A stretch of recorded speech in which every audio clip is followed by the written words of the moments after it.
रात को 12 बजे कब उड़ा 5 बजे कल शाम को 4-5 बजे हाँ ये केस में ना उसका भी एमसीआर होगा उसका पीसी दिए नहीं एमसीआर डायरेक्ट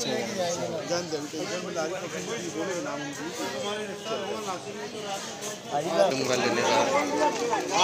4 बजे आ जाए अबे कहां को थोड़ा देर है तो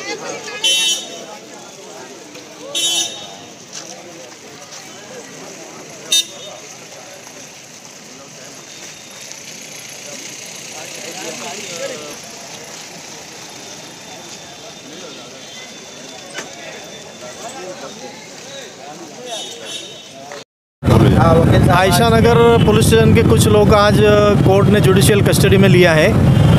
अभी जो लोगों की ज़मानत एप्लीकेशन कोर्ट ने रिजेक्ट कर दी है, उसके अंदर के कुछ लोग जो है जिनके खिलाफ़ में कोई भी एविडेंस नहीं है, ऐसे लोगों का 5 से 7 लोगों का इस तरीके का एक सक्सेसिव बेल एप्लीकेशन हम लोग तैयार करने का मशवरा अभी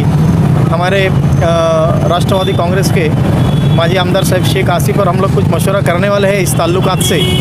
और जो लोगों के ख़िलाफ़ में पुलिस ने कोई भी एविडेंस अभी तक रिकॉर्ड पे लाई नहीं और कोई एविडेंस है भी नहीं जिनके खिलाफ़,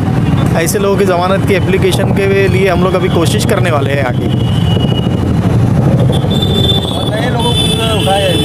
नए लोगों को जो उठाए, नए लोगों के बारे में अभी पुलिस क्या एविडेंस लाती है उसके ऊपर फिर आगे का मशवरा हम लोग करने वाले हैं।